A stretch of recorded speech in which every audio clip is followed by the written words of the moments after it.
Salut les amis. Les responsables de la communication chez Philips ont publié une déclaration concernant l'avis récent de la FDA sur la surchauffe des machines DreamStation 2. Je vais vous lire cette déclaration. Et je vais couper tout le BS. Je vais vous dire ce qui se passe vraiment ici. La priorité numéro 1 de Philips est la sécurité des patients et qualité.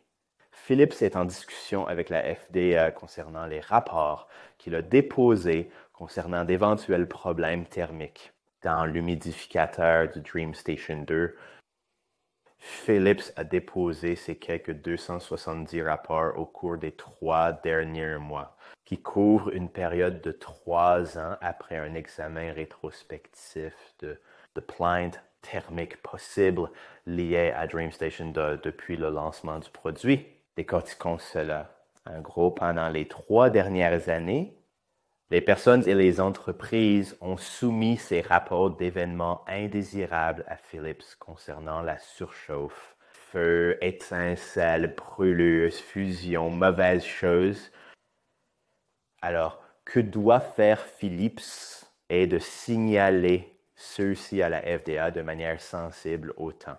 C'est toute l'idée d'avoir cette base de données de la FDA afin que nous puissions voir des motifs et analyser le risque. Et si vous tenez tous les événements, puis les jetez simplement 3 ans plus tard, annule tout. Processus, ça ne marche pas. Maintenant, ce qui est vraiment fascinant et c'est vraiment un coup de génie d'une manière malveillante.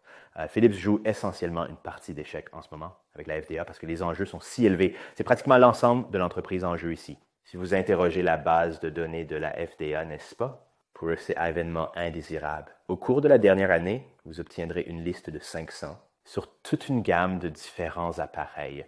Cependant, ils sont tous très clairement listés chronologiquement. Si quelqu'un fait un rapport quelques semaines plus tard, Philips signale à la FDA.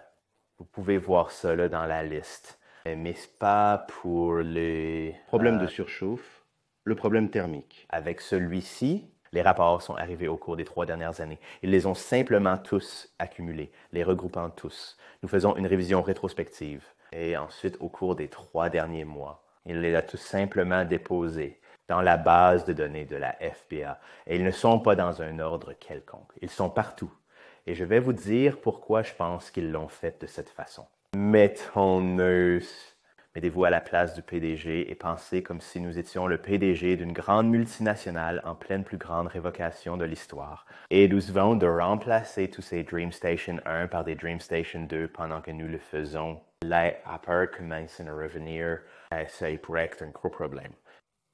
Les appareils surchauffent fumée. Nous en recevons 5 à 10 par mois. Maintenant, si nous signalons cela à la FDA, un schéma clair émergera et probablement la FDA dira « Oh, attendez une seconde ici. Qu'est-ce qui se passe? Mettez le rappel en pause. Nous devons régler ça, mais si nous ne le faisons pas, et nous nous retenons.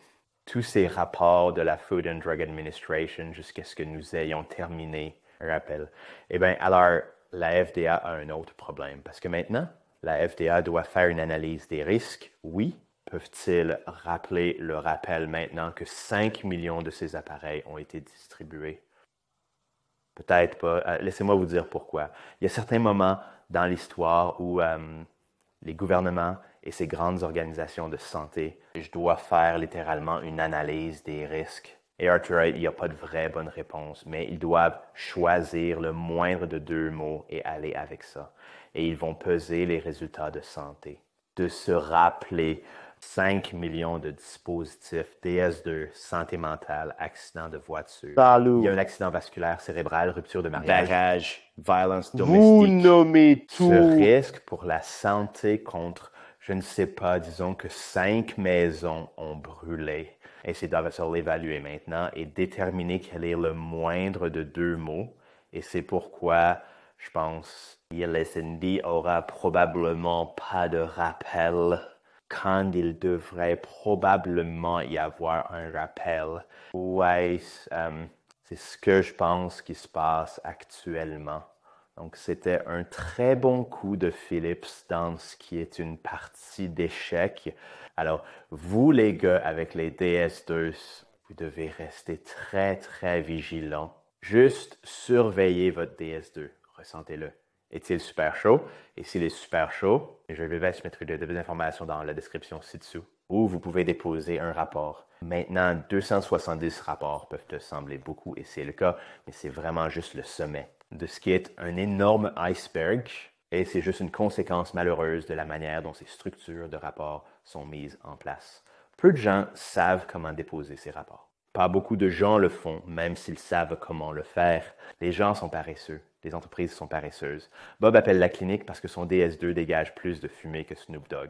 La clinique a dit, d'accord, nous allons déposer une garantie, pas de problème. Il dépose une demande de garantie. Cela n'est pas un rapport, les gars. Rien ne se passe là-bas, d'accord. Donc, c'est juste la pointe de l'iceberg, comme c'était le cas lors du premier appel, quand il y avait environ 100 rapports sur une période de 10 ans. Et ensuite, dans les 6 mois suivants, 100 000. Ce sera très, très similaire. J'allais dire, dormez bien. Essayez de bien dormir. Je suis Gearmates. Merci d'avoir regardé. À la prochaine. Bonjour les amis. Cette vidéo est sponsorisée par SleepHQ.